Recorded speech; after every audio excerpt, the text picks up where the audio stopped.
So ano na nga ba guys yung mga naipundar ko sa loob ng 11 taon dito sa Taiwan. Actually guys, sa 11 years ko dito sa Taiwan ay wala pa rin akong ipon. So guys, ako nga pala si Amo, sa akong factory worker dito sa Taiwan at 11 taong nagtatrabaho dito sa Taiwan. So ito po yung company namin sa likod ko, ang Chipban. Noong December 23, 2013 ay lumipad ako papuntang Taiwan upang magtatrabaho bilang factory worker. At ang pinaka-goal ko sa buhay, bakit ako nag-abroad, ay gusto ko sa pag-uwi ko ay magkatipon-tipon ulit ang aking mga kapatid. Ay simula nung nawalan kami ng mga magulang, ay hindi na po kami nagkakatipon-tipon almost 10 years ago. Kaya naman, nagtatrabaho ako ng maigi at nag-iipon ako para sa aking pag-uwi ay maisa katuparan ko ang aking mga pangarap na gusto ko magkatipon-tipon ng aking pamilya. Kaya after 3 years akong nagtatrabaho dito sa Taiwan, ay umuwi ako ng Pinas. We're gonna be landed at Laguna International Airport. At dahil saktong Pasko yung aking pag-uwi, ay pinagtipon-tipon ko lahat ng aking pamilya, ang aking mga kapatid, mga pinsan at mga tiyahin at tiyuhin. At yung unang kontrata ko nga pala dito sa Taiwan guys, ay pinambabayad ko lahat sa aking utang dahil nung pumunta ako dito ay naglending ako para ako makapagbayad ng placement fee na umabot ng 60,000 pesos. At nagpapadala din ako sa aking mga kapatid na siyang tumulong sa aking pag-aaral at pati na rin yung pagpunta ko dito sa Taiwan. Kaya yung first contract ko dito sa Taiwan ay napunta doon sa aking pagbabayad ng aking placement, pagpapadala sa aking mga kapatid at pati na rin doon sa pangarap kong magkakatipon-tipon kami ulit sa aking pag-uwi. At sa akin namang pangalawang kontrata ay naging mahilig ako sa mga gadgets.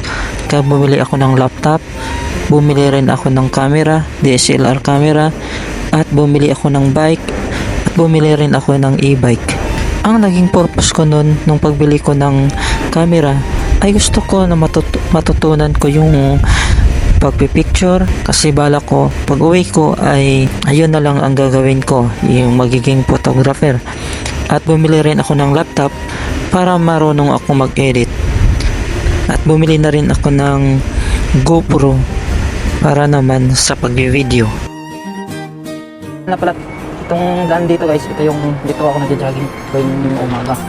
So mayroon pa ditong mga pang-exercise na madadaanan mo lang sa tabi-tabi katulad doon, no? So bali ito po siya guys, yung mga pang-exercise dito lang sa tabi ng daan at harap siya ng yung company namin na Chipban, ayun, no? So kung maglalakad-lakad ka dito o magja-jogging ka dito ay libre na yung mga pang-exercise dito. Pero kahit bumibili ako ng mga gadgets at sa aking mga pang-personal needs ay nag-iipon pa rin ako para naman kung sakaling ayaw ko nang magtatrabaho sa Taiwan, sa pag-uwi ko ay meron pa rin akong pera. Kung napapansin nyo guys, mahilig ako sa damit na may markang Just Do It.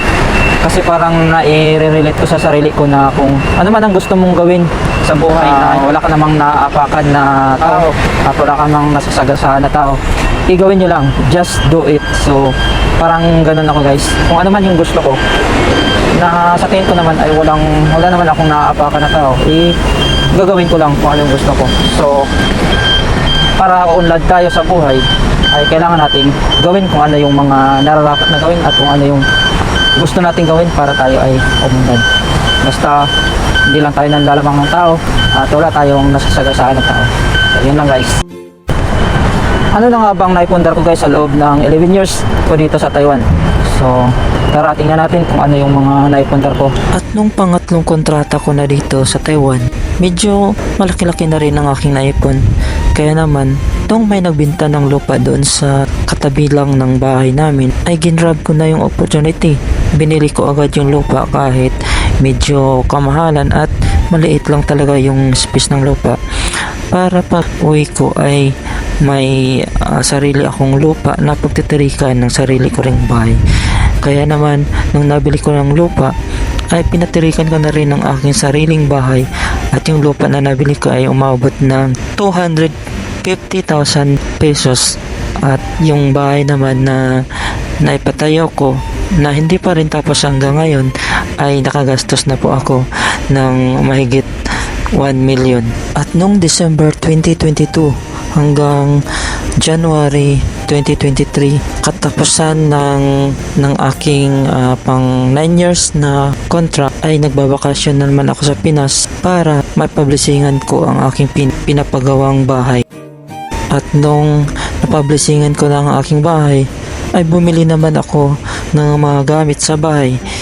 Kaya na lang ng mga appliances, TV, salaset, at kung ano-ano pa para magamit sa aking bahay.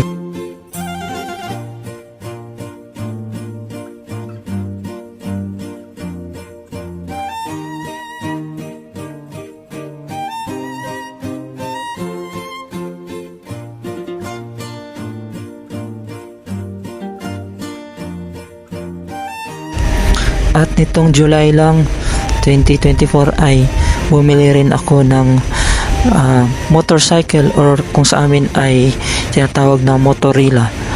At yun ay nagkakahalaga, ay yung gastos ko ay umabot ng nasa 180,000, kasama na lahat doon yung bayad ng business permit at pati na rin yung iba-ibang mga requirements, kaya na lang ng franchise at yung pagbabayad sa LTO.